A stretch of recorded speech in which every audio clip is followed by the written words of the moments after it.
آئیے ڈاکٹر شاہد صاحب چند اور تلخ حقائق بیان کر کے عوام کو آگاہ کرنا چاہتا ہوں کہ میرا قصور کیا ہے.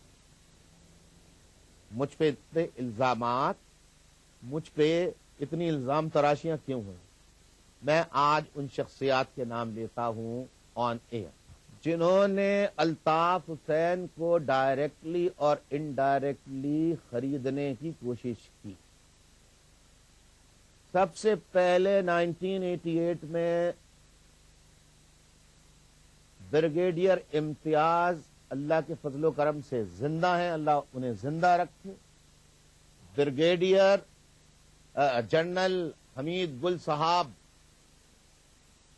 حیات ہیں، زندہ ہیں، اللہ انہیں زندگی دے. جنرل اسلم بیگ زندہ ہیں، اللہ انہیں زندہ رکھے. بریگیڈیئر حامد 1990 بریگیڈیئر حامد صوبہ سندھ زندہ ہیں، اللہ انہیں حیاتی دے. یہ شخصیات ہیں جو طریقہ پاکستان میں رائج ہے. وہ ساری جماعتیں کسی نہ کسی طور پر اپنے بدقسمتی سے،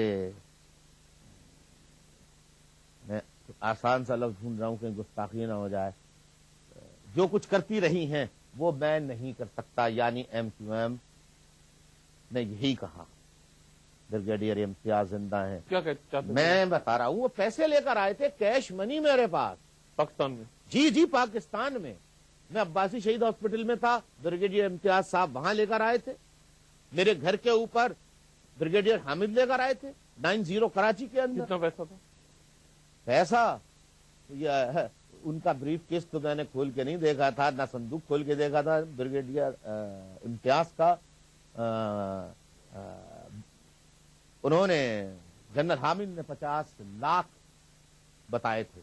تو میں نے کہا نہیں بھیا، ہم فوج سے، آئی ایس آئی سے، ایم آئی سے ایک پائی نہیں چاہتے.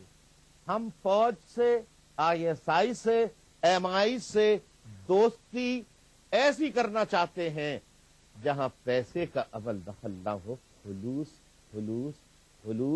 اور اعتماد کا عمل نہ ہو. میں نے پیسے نہیں لیے. مطالبہ کیا تھا ان کا؟ لو پیسے لو. میں نے نہیں لیے. یہ لوگ زندہ ہیں. میں کہتا ہوں کہ عدالت کا کمیشن بنایا جائے سپریم کورٹ کی، اور ان چاروں کو بلایا جائے اور پوچھا جائے کہ، بلکہ میں تو یہ کہوں گا کہ ان چاروں افراد کی جو میں نے نام لیے ہیں، ان کی اولادوں کو، بچے بچیوں کو لا کر ان کے سر پہ قرآن مجید رکھ کے، ان سے ہاتھ رکھ کے ہیلپ لیا جائے کہ الطاف حسین کو ان ایجنسیوں نے خریدنے کے لیے کیش منی بھیج کر خریدنے کی کوشش کی، لیکن الطاف حسین نے کہیں، قوم کو بتائیں، یہ قوم کے مفاد میں ہے. اگر غلطی بھی ہے تو ضرور اعتراف کریں. یہ قوم کے مفاد میں. الطاف حسین پہ الزام اس لیے ہیں کہ الطاف حسین اوروں کی طرح اپنے ظرف ضمیر کا سودا نہیں کر سکا. نہ میں نے کیا ہے، نہ میں نے اب کیا ہے. مجھ سے آئی ایس آئی کے لندن میں چیف بھی آ کے ملے ہیں. مجھ سے آئی ایس آئی کے ڈپٹی چیف پہلے جو تھے وہ بھی ملے، اور آج کے جو ہیں وہ بھی. ان سے بھی میں نے کہا میں پاکستان کا ہر طرح سے جو صلاحیتیں قدرت نے دی ہیں، میں پاکستان کے لیے استعمال کرنے کے لیے، وقف کرنے کے لیے بغیر کسی معاوضے کے تیار ہوں. پیسہ بیچ میں مت لانا. پیسہ بیچ میں مت لانا. میری مٹی الگ ہے، میں دوسرے پالیٹیشنز کی طرح ہوں. ایک بات اور جو آپ کے بارے میں کہی جاتی ہے وہ یہ کہ ایک تو یہ کہ وردی کے معاملے پہ آپ نے کمپرومائز کیا. آپ کا کہنا یہ ہے کہ گلوبل سینیریو ایسا تھا کہ آپ کو کرنا پڑا، حالات ایسی تھی، صورتحال ایسی تھی، عالمی صورتحال. ایک اور بات جو آپ کے بارے میں آپ کے مخالفین کہتے ہیں وہ یہ کہ آپ مہاجر قومیت سے دستبردار ہو گئے، جس کی بنیاد پہ آپ قائم کی سے. دیکھیے، مہاجر قومیت کہو تو الزام غلط ہے، ہو نہیں سکتا. اس کے لیے یہ اجزاء ضروری ہیں. اچھا بھائی تو پھر کیا کریں؟ بھائی آپ سندھ میں رہتے ہیں، آپ سندھی بنے. اچھا بھائی آپ کے کہنے پہ وہ اردو اسپیکنگ سندھی کہا تو اب آپ کہہ رہے ہیں کہ آپ نے مہاجر قومیت سے دستبردار ہو گئے. بات ہے کیا ڈاکٹر صاحب؟ بات صرف سندھی، بلوچی، پختون قومیت کی نہیں ہے، بات ہے کلاس کی. 2% کلاس جو ہے جس میں جرنیل اور جاگیردار. پھر ڈبل جیم آ گیا. یہ ڈبل جیم کیا ہے؟ یہ جرنیل جاگیردار، جاگیردار جرنیل، یہ اور ان کی اولادیں در اولادیں در اولادیں در نواسے در نواسیاں، پتہ نہیں کون کون. اور ابھی میں نے زرداری صاحب کا بھی انٹرویو دیکھا، بہت اچھی بات ہے کہ مگر ایک بات مجھے پھر وہی لگی کہ یہ فیوڈل مینٹلٹی ختم نہیں ہوگی کہ میری بچی بھی اور میرے بچے بھی وزیر اعظم بننا چاہتے ہیں. بس کوڑے کھانے والوں کو، دریاں بچھانے والوں کو، جیلوں میں اذیت برداشت کرنے والوں کو، مخلصانہ طور پہ گمنامی کے ساتھ کام کرنے والوں کو ٹکٹ دیجئے، انہیں اسمبلیوں میں بھیجیے.